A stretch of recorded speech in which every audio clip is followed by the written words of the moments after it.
आप देख रहे हैं भारत एक्सप्रेस, साथ आपके मैं हूं कविता सिंह। तो कांग्रेस ने महाप्लान तैयार कर लिया है। अब महा तैयारी है, रणनीति के साथ बीजेपी को घेरने की तैयारी। और इन सब के बीच कर्नाटक में किस तरीके से चुनावी बिगुल बज चुका है। 10 मई को मतदान होना है और उससे पहले पूरे 1 महीने तक किस तरीके से बीजेपी को घेरने की कांग्रेस की है तैयारी।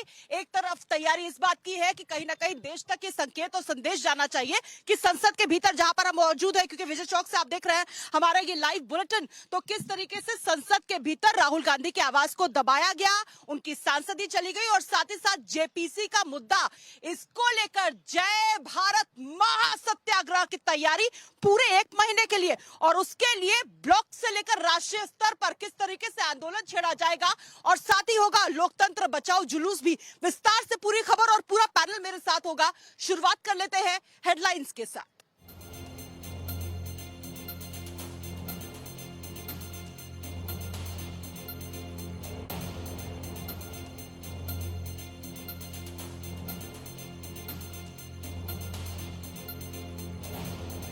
अमृतपाल ने जारी किया वीडियो, कहा सरकार की मंशा सिर्फ गिरफ्तारी तक सीमित नहीं है, मेरी कोई बाल भी बाका नहीं कर सकता।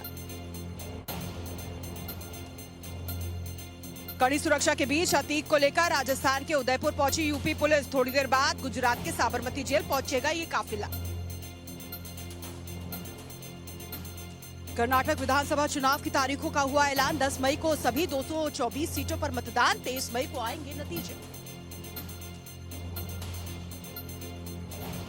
कर्नाटक कांग्रेस अध्यक्ष डीके शिवकुमार की रैली में नोट उड़ाने का वीडियो हुआ वायरल, बीजेपी हमलावर। और साहिबाबाद के शालीमार गार्डन एक्सटेंशन के गौड़ प्लाजा बिल्डिंग में लगी भीषण आग, घंटों की मशक्कत के बाद किसी तरह पाया गया इस आग पर काबू।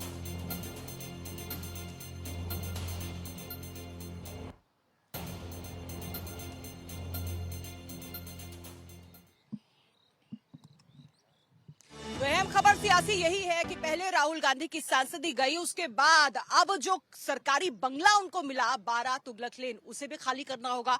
और इसी बात को मुद्दा बना रही है कांग्रेस पार्टी। कांग्रेस पार्टी दरअसल यही कहकर घेर रही है बीजेपी को कि राहुल गांधी की आवाज को दबाने की कोशिश की गई है और इसी मुद्दे पर पूरा विपक्ष एकजुट है, क्योंकि कहीं ना कहीं जेपीसी का मुद्दा उठ जाता। अडानी और मोदी के क्या है संबंध, इसको लेकर देश सवाल पूछ रहा था और उसको लेकर जो तैयारी थी, उसको लेकर क्या तैयारी थी, उसको लेकर कहीं ना कहीं घेरने की कोशिश कर रही है बीजेपी पर कांग्रेस पार्टी। लेकिन बीजेपी की क्या है तैयारी, आपको बताते हैं। संसद के भीतर, अगर मेरे कैमरा पर्सन आपको तस्वीरें दिखा पाए, क्योंकि बेहद सुंदर ये लोकतंत्र का मंदिर है, और संसद के भीतर आज क्या हुआ आपको बताते हैं।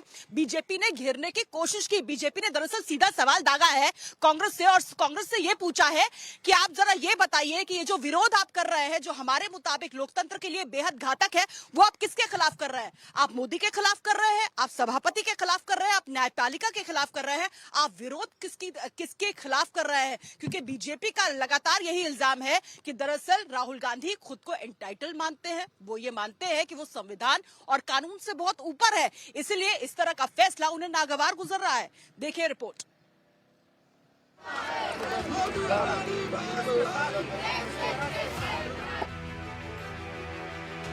आज भी हुआ संसद में हंगामा, नहीं चली कार्यवाही।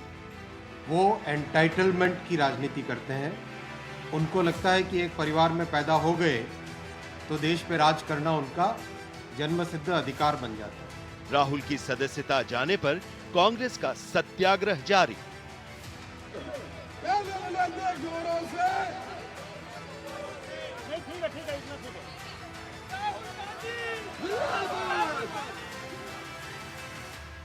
आज से शुरू हुआ कांग्रेस का जय भारत सत्याग्रह।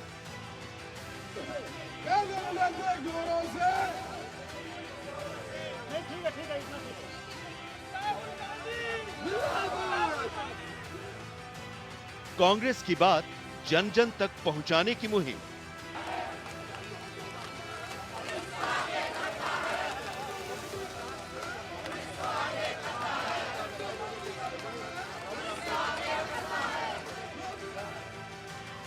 गांधीवादी तरीके से लोकतंत्र और संविधान बचाएगी कांग्रेस।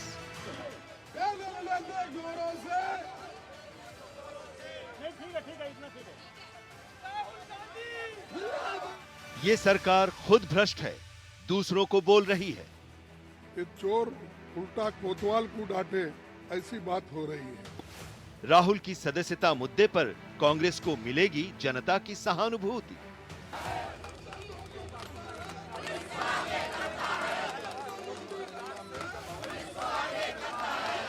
कांग्रेस के काम आया राहुल की सदस्यता का मुद्दा, एकजुट हो गया विपक्ष।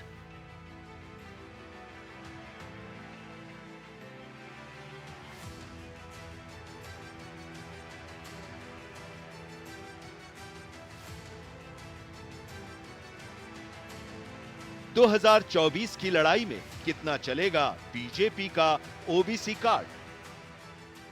इस मुद्दे पे उनको आज नहीं तो कल माफी मांगनी पड़ेगी, नहीं तो 2024 में देश की जनता उनको समझा देगी। 19 दल मिलकर जीतेंगे 2024 की लड़ाई। बिल्कुल भ्रष्टाचार पे ही एक मंच पे आए, प्रधानमंत्री जी ने बिल्कुल सही कहा, लेकिन अडानी के भ्रष्टाचार पे एक साथ। क्या सत्याग्रह अभियान से मिलेगी कांग्रेस को संजीवनी?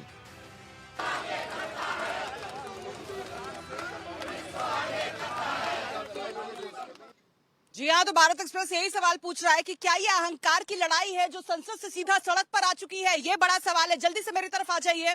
अब पूरा पैनल मेरे साथ मौजूद है। मेरे साथ सुधा मिश्रा, प्रवक्ता कांग्रेस पार्टी है, साथ ही साथ यासिर जिलानी, प्रवक्ता बीजेपी हमारे साथ है, कमलेश सिंह मेरे सहयोगी बीजेपी दफ्तर से थोड़ी देर में मेरे साथ जुड़ने वाले हैं, रमेश सिंह मेरे सहयोगी कांग्रेस दफ्तर से हमारे साथ जुड़ गए हैं।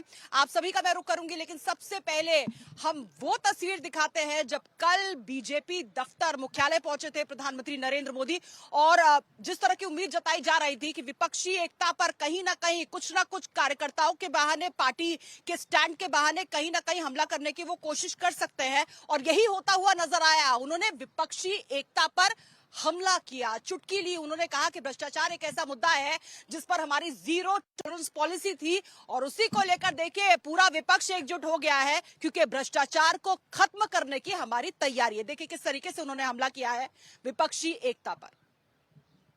जो लोग भ्रष्टाचार में लिप्त हैं, उन पर जब एजेंसियां कार्रवाई करती हैं तो एजेंसियों पर हमला किया जाता है। जब कोर्ट कोई फैसला सुनाता है तो कोर्ट पर सवाल उठाए जाते हैं, न्यायिक प्रणाली पर हमले होते हैं। आप सब देख रहे हैं, कुछ दलों ने मिलकर भ्रष्टाचारी बचाओ अभियान छेड़ा हुआ है।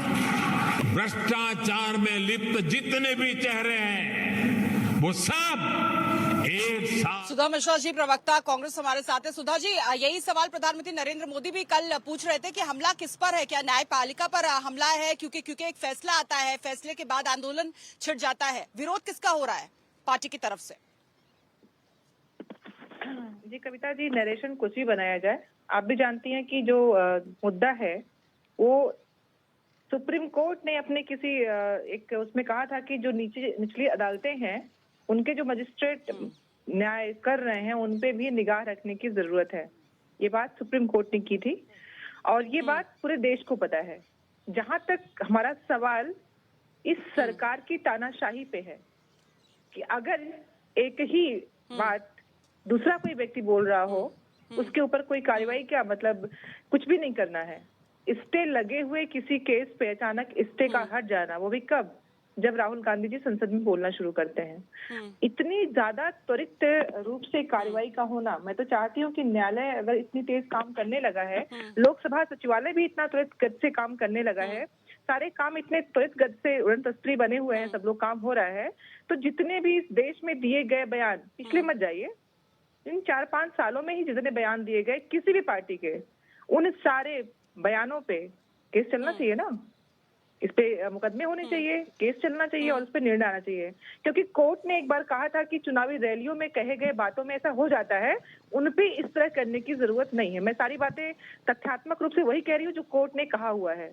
आपको इसमें ऐसा कुछ अनर्गल नहीं मिल रहा होगा जो मैंने अपने हिसाब से या कांग्रेस के हिसाब से कहने की कोशिश की है। इस देश के लेकिन सुधा जी, मसला ये है कि अगर जुडिशरी कॉम्प्रोमाइज हो जाती है, ये लोकतंत्र है, आप लोकतंत्र है, और उसका एक अहम पहलू है यहाँ की न्यायपालिका। अगर वो भी कॉम्प्रोमाइज है, सरकारी जांच एजेंसियां भी कॉम्प्रोमाइज है, तो फिर यहाँ पर अगर बदलाव की बात होगी, लोकतंत्र को मजबूत करने की बात होगी, तो क्या लंदन से होगी या फिर यूएस अमेरिका का हस्तक्षेप होगा, यूरोप का हस्तक्षेप होगा? ये भी तो सवाल है। बदलाव कैसे आएगा? उसके लिए आंदोलन जरूरी है, ये आप मान रही हैं? देखिए, आंदोलन देश में होगा और देश के लोग करेंगे, देश की जनता करेगी, और वो आंदोलन कहीं ना कहीं अपने लोकतंत्र की स्वायत्तता की रक्षा करेगा। दूसरी बात जो आपने कहा कि विदेशी, बिल्कुल, तो जल्दी से मैं जाऊंगी यासिर जी के पास। यासिर जी बहुत अहम बात का जिक्र किया है, सुधा जी ने बहुत अहम बात का जिक्र किया है, वही बात जो चुनावी रणनीतिकार और राजनीतिक विश्लेषक भी लगातार पूछ रहे हैं कि कहीं जल्दबाजी तो नहीं हो गई सचिवालय की तरफ से जो सांसदी रद्द करने में, और ये कहीं ना कहीं ऐसा तो नहीं है कि बीजेपी ने दरअसल एक फुल टॉस मार दिया है और कांग्रेस उस पर सीधा सिक्सर लगा रही है। विपक्षी एकता भी सामने आ गई राहुल के बहाने, जो अब तक नहीं हो पाया था।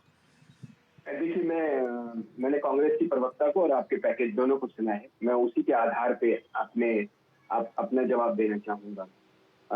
राहुल गांधी का अहंकार पूरा हिंदुस्तान देख रहा है और लोग समझ रहे हैं कि उनकी सदस्यता उनके अहंकार में दिया है।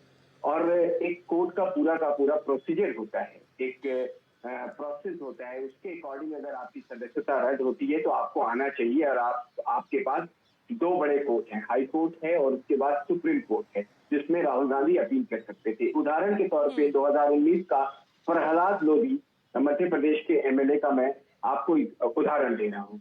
उनकी सदस्यता रद्द हो गई थी, उनकी सदस्यता रद्द हुई, भाजपा ने स्वागत किया कि सदस्यता रद्द हो गई, लेकिन उन्होंने हाई कोर्ट में अपील करी, हाई कोर्ट ने उन्हें फिर बहाल किया और वो विधायक दोबारा से बन गए।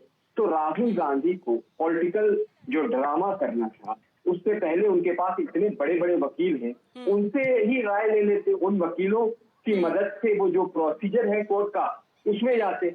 और दूसरी बात, जो प्रधानमंत्री और पूरा देश जानना चाह रहा है, भ्रष्टाचार पे जो पूरी की पूरी विपक्ष आज इकट्ठे होकर एक सुर में सुर मिलाने की कोशिश कर रही है, ये बताएं कांग्रेस पार्टी, क्या ये देश नहीं जानता है कि कांग्रेस पार्टी के दो प्रधानमंत्री डायरेक्ट भ्रष्टाचार में लिप्त रहे हैं? नरसिम्हा राव का पूरा जो इतिहास रहा है, केस उनका आपको बताने की जरूरत नहीं है। राहुल गांधी जी के पिताजी दिवंगत राजीव गांधी जी का बोफोर्स में इन्वॉल्वमेंट था, ये देश जानता है। और मैं एक और नेता का नाम बताता हूं जो आजकल बहुत राहुल गांधी को सपोर्ट कर रहे हैं, तेजस्वी यादव के पिताजी लालू प्रसाद यादव। 1997 में वो जेल जा चुके भ्रष्टाचार के केस में, उस वक्त ईडी की यानी यासिर जी आप वही बात दोहरा रहे हैं जो कल प्रधानमंत्री नरेंद्र मोदी ने कही। उन्होंने कहा कि भ्रष्टाचार पर लगाम लगाने की तैयारी है, इसलिए सारे भ्रष्टाचारी एकजुट हो गए हैं और यही दिख रही है विपक्ष की एकता भी। जल्दी शुरू करूंगी क्योंकि सुधा जी हमारे साथ मौजूद है। सुधा जी, आपने सुना और यहाँ पर सवाल यही खड़ा हो रहा है कि अगर आपको लग रहा था कि गलत फैसला आया है या फिर ये फैसला ऐसा है जिसके खिलाफ हम अपील कर सकते हैं, तो न्यायपालिका का रास्ता खुला हुआ था, आप सुप्रीम कोर्ट जा सकते थे, फिर सड़क पर उतरने की ये कैसी तैयारी है? कविता जी, दिक्कत इस बात की नहीं है कि हमने क्या नहीं किया, दिक्कत इस बात की जो ये सोच रहे थे, जिस तरह से ये चीजों को करवाना चाह रहे थे, हम वो नहीं कर रहे हैं। भाई, आप कौन होते हैं इस देश के लोगों को बताने वाले कि कब क्या करना है? आपको जो करना था आपने कर दिया। आपने इस देश की संप्रभुता को, इस देश में हो रहे फैसला, जानती हैं जिस मानहानि के केस में जिस तरह से राहुल जी को सजा दी गई है, अधिकतम सजा दी गई है, जिस आईपीसी की धारा 1860 में लागू की गई थी, तब से आप तक के देखे गए जितने आप देखेंगे, जितने भी न्याय हुए हैं, अधिकतम सजा। और क्यों कविता जी, उसकी वजह क्या थी? क्योंकि 2 साल का समय होगा तभी उस दस्ता रद्द कर सकते हैं। तो क्या, और लेकिन सुधा जी यहाँ पर विकल्प तो था ना। सुधा जी आपको रोककर एक सवाल मैं जरूर पूछूंगी कि यहाँ पर विकल्प तो था ना। 2 बार उनसे पूछा गया था कि क्या आप खेद प्रकट करेंगे, तो उन्होंने कहा, उन्होंने तो लॉयर्स और जो वरिष्ठ कांग्रेसी नेता, उन्होंने जब आप उनको कहा कि आने वाले वक्त में मुश्किलें बढ़ सकती हैं, आप क्यों ना माफी मांग ले, तो उन्होंने उनको कहा आई एम सॉरी, लेकिन भीतर उन्होंने माफी मांगने से इनकार कर दिया। भावनाओं को ठेस पहुंची थी, अगर माफी मांग लेते तो बात ही खत्म हो जाती। फिर माफी क्यों नहीं मांगी, ये भी तो सवाल है, क्योंकि भीतर कांग्रेस पार्टी के भीतर भी यही सवाल उठ रहा है। मैं सवाल पूछना चाहूंगी कि किसके बात को, जो बात प्रश्न पूछा गया, कहां से, किस देश के संविधान में या कहां लिखा हुआ है कि चुनावी रैलियों में प्रश्न पूछा गया तो मानहानि का कारण बन जाता है? वो भी उन व्यक्तियों का जो इस देश के पैसे को लेके भागे हैं, इस देश के पैसे को लेकर। जी यासिर जी, पूछा गया। पहले मैं बोलूं फिर आप बोलिएगा, मैं आपके बीच में नहीं बोली हूँ। ये आप लोग अपना अहंकार अपने बीच में रखा करिए और बीच में बोलने के लिए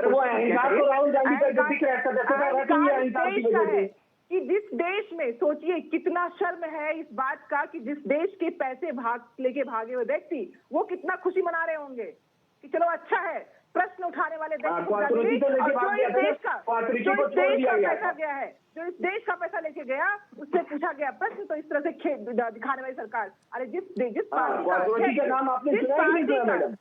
पार्टी का अध्यक्ष पैसा लेते हुए पकड़ा गया हो, जब अमित शाह जी बोल रहे थे उसी वक्त इस तरह करोड़ों रुपए का पैसा पाने वाला व्यक्ति, आप लोग जो बातें करते हो ना, कहनी और करनी का फर्क आपसे बेहतर कहीं, यानी माफी का विकल्प था आपके हिसाब से, वो कोई विकल्प था नहीं, माफी मांगने की कोई सूरत ही नहीं बनती। उन्होंने एक बार भावावेश में आकर एक बात कह दी, उसके बाद वो मामला कोर्ट तक जाता है, एक समुदाय विशेष की भावनाओं को आहत करने की बात होती है। आप जरूर प्रेस कॉन्फ्रेंस में इस बात का जिक्र कर रहे हैं कि ओबीसी को 27% आरक्षण दे दिया, 2 हमारे मुख्यमंत्री ओबीसी से आते हैं, हमने अपमान नहीं किया, लेकिन ये बात अगर राहुल भी मान लेते और अगर वो माफी मांग लेते तो फिर क्या बदल जाता? कविता जी, क्या आप बता सकती हैं जिनका नाम लिया गया था उसमें से दोनों व्यक्ति सच में ओबीसी हैं? ये जो नरेशन क्रिएट किया जा रहा है, और क्या मोदी सरनेम जाति बताता है? इन बातों को ध्यान में रख के नरेशन क्या क्रिएट कर रहे हैं, ये जानना बहुत जरूरी है। कविता जी, कह देना, आपने देखा होगा ना कि आलू और सोने के बयान को किस परिप्रेक्ष्य में और किसके बयान को राहुल जी ने कहा था। तो ये झूठ बोलने वाली पार्टी जब आधे अधूरी बातों को अपना सच बना के पेश करती है, बोलने वाले लोग पहले अपने दामन में झांक के देखें कि तो कितना। फिर कांग्रेस की ये तैयारी है, कांग्रेस की यही तैयारी है कि जमीन पर उतरेंगे। विस्तार से उस तैयारी के बारे में भी समझ लेते हैं, क्योंकि मेरे सहयोगी रमेश लगातार मेरे साथ मौजूद है कांग्रेस दफ्तर से। रमेश, लंबा इंतजार आपको करना पड़ा, लेकिन कांग्रेस को भी इतना ही लंबा इंतजार करना पड़ सकता है सत्ता में वापसी के लिए। अभी कर्नाटक का बिल्कुल तो बच चुका है, लेकिन नजर सीधा मिशन 2024 के लिए है, और 1 महीने तक इसी तरीके से आंदोलन की आंच में जलती रहेगी पार्टी भी, और देश भी देखेगा, उबलेगा। जाहिर तौर पर यही रणनीति है कांग्रेस की, और इसी के बहाने कहीं ना कहीं विपक्ष को एकजुट करने की तैयारी। लेकिन क्या राहुल बन पाएंगे विपक्ष का चेहरा? देखिए, सबसे बड़ी बात आज राहुल गांधी ने स्पष्ट कर दिया कि वो कुछ भी करने को तैयार हैं विपक्ष की एकता के लिए। जहां तक सावरकर के मुद्दे पे लगातार शिवसेना नाराज चल रही थी, उन्होंने सावरकर के मुद्दे पर भी एक कदम पीछे हट लिया। अब कांग्रेस जो है वो इस एजेंडे को सेट करने के लिए विपक्ष के साथ बैठ रही है कि वो कौन से 5 मुद्दे होंगे जिस पर कि विपक्ष सरकार को घेरेगी। वो चाहते हैं कि विपक्ष सब एकजुट हो जाए और सारे लोग कोई 5 मुद्दा तय करें जिस पर विपक्ष लगातार सरकार पर हमला करे। वो अडानी का मुद्दा हो सकता है, वो महंगाई का मुद्दा हो सकता है, अब बेरोजगारी का मुद्दा हो सकता है। तमाम वो मुद्दे हैं जो लगातार भारत जोड़ो यात्रा में भी रहे। जेपीसी की मांग को लेकर आपने देखा कि फिर स्थगित हो गई संसद, और संसद अभी भी नहीं चल रही है। तो लगातार विपक्ष की कोशिश है कि वो उन मुद्दों को ले। और देखिए, शिवसेना इसी बात पर समर्थन हुआ कि सावरकर के मुद्दे पर अब राहुल गांधी कोई बयान नहीं देंगे, और देखिए उसके बाद से राहुल गांधी का कोई बयान नहीं आया है सावरकर के मुद्दे पर। तो कहीं ना कहीं लगातार विपक्ष की कोशिश है कि वो कोई भी ऐसी बात ना कहे जो सामने जो उनकी विपक्षी पार्टियों का जो संगठन है उसमें कोई मतभेद हो। आप देखिए कि ममता बनर्जी जो लगातार दूरी बना के रखी थी विपक्ष से, अब वो भी सरकार के खिलाफ उतर चुकी है। तो देखना होगा आने वाले दिनों में विपक्ष कितना मजबूत होता है। जहां तक रहा प्रधानमंत्री के चेहरे का सवाल, तो अभी ये तय नहीं होगा कि कौन प्रधानमंत्री बनेगा, पर इतना तय है कि विपक्ष को ये पता है कि बिना एक हुए वो चुनाव नहीं जीत सकते। जाहिर तौर पर, लेकिन रमेश, बड़ी बात यह, बहुत अहम बात का आपने जिक्र किया। आपने ये कहा कि खड़गे जी ने जो बैठक बुलाई थी उसमें तमाम जो दलों के नेता थे वो इस बात पर मंथन कर रहे थे कि वो 5 मुद्दे कौन से होंगे जिनके बहाने बीजेपी को घेरा जा सकता है। मैंने अब तक सरकार चलाते वक्त कॉमन मिनिमम प्रोग्राम का जिक्र तो सुना था, लेकिन यहाँ पर कॉमन मिनिमम एजेंडा का जिक्र हो रहा है। जाहिर तौर पर जो तैयारी है वो बहुत अहम हो जाती है। यासिर जी, आप देख रहे हैं विपक्षी एकता, इसी बात का लगातार जिक्र हो रहा था। जो एकता हमको जेपीसी के मुद्दे पर, मनीष सिसोदिया के मुद्दे पर नजर नहीं आ रही थी, राहुल ने कम से कम एक काम कर दिया, राहुल गांधी ने विपक्ष को एकजुट कर दिया। इस बात से तो आप भी सहमत हैं? नहीं, देखिए, ये कब तक रहेगा इसकी खुद को राहुल गांधी को अपने आप में विश्वास नहीं है। ममता बनर्जी कब क्या बोल जाएंगी, ये ममता बनर्जी को अपने आप से विश्वास नहीं है। ये हमने देखा है, ये कोई मैं हवा में बात नहीं कर रहा हूँ। हमने अभी जो नॉर्थ ईस्ट का चुनाव था उसमें ममता बनर्जी अलग लड़ रही थी, राहुल गांधी अलग लड़ रहे थे, जेडीयू अलग लड़ रहा था। तमाम इनके जो लोग थे नॉर्थ ईस्ट में, उन्होंने अलग अलग चुनाव लड़ा है। ये इस वक्त इन्हें लग रहा है कि एक मीडिया का अटेंशन मिल सकता है या उनकी चर्चा में वो लोग आ सकते हैं, इसलिए इस तरह की बात सामने आ रही है। लेकिन जो राहुल गांधी की उद्दंडता है उस पे जब सवाल करिए आप किसी भी विपक्ष के लीडर से, अहंकार, आप क्या संविधान से ऊपर हो गई?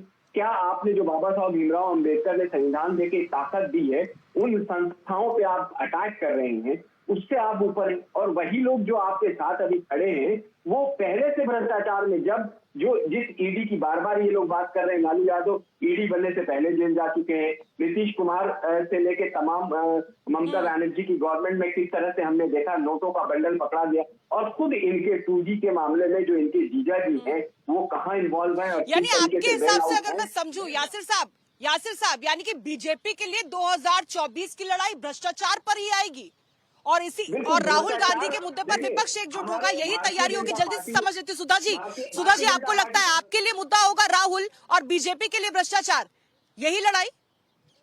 नहीं, बिल्कुल नहीं कविता जी। मेन दिक्कत क्या है ना कि यासिर भाई जो बड़ी बड़ी बातें कर रहे थे, वॉशिंग मशीन में जो सर्फ डाल के लोग निकालते हैं, जिन पे पूरी किताब लिखी गई होती है, इनके पास आते ही वो संस्कारी बन जाते हैं। तो उस संस्कारी वॉशिंग मशीन में करप्शन को कैसे संस्कार बना देते हैं, लड़ाई इसकी है। लड़ाई इसकी है कि वो 20,000 करोड़ रुपए जो है वो कहां से आए और किसके हैं। मैं आपके बीच में नहीं बोली हूँ, क्या ये नैतिकता और शुचिता है राजनीति की? 500 के गड्डी वाले नोट वो जनता पे फेंक रहे थे, क्या कर रहे थे वो? तो आप खुद ही आप अपने जरा अंदर झांक के देखिए कि कांग्रेस कर क्या रही है। सुधा जी, नोटों का बंडल जो लहराया गया था रैली में, उसको लेकर सवाल कर रहे हैं। इन्हें देश की जनता को भरमाने के लिए कुछ भी कर सकते हैं ये लोग। ये वहाँ भारतीय जनता पार्टी आपके अध्यक्ष की शक्ल में खड़ी थी क्या? कमाल करती है सुधा जी। अब वही बात क्यों आप वो तो लोग गाड़ी कमाल में कर सकते हैं। और मीडिया के लोगों ने दिखाया है, आप मीडिया पे भी सवाल उठाएंगे। मेरी बात याशिर जी, मेरी बात सुनिए, मैं इंटरप्ट नहीं कर रही थी। आप अच्छी प्रवक्ता हो सकती हैं, अच्छी इंसान हो सकती है, कांग्रेस को कब तक आप वो करेंगी? उनका कांग्रेस जो अच्छा देशवासी ना हो, इस देश के बारे में अच्छा बोल ना सकता हो, वो इस देश का वासी है या नहीं, इस पे प्रश्न है। मैं अच्छी इंसान हूँ, प्रवक्ता हूँ, बात इस मसले की नहीं है। बात इस मसले की है कि देश के बारे में गलत बात बोलने वाले लोग इस देश का आधार बना के वोटिंग करने के लिए और वोट मांगने की बात करते हैं। तो मैं देश के बारे में गलत बोला है। देश के बारे में गलत बात सुधा जी कर कौन रहा है? देश के बाहर लंदन में लोकतंत्र कमजोर हो रहा है, इस तरह की बातें हो रही है, विपक्ष की आवाज दबाई जा रही है, इस तरह की बात हो रही है। संसद के भीतर अटेंडेंस को लेकर सवाल उठ रहे थे बीजेपी की तरफ से।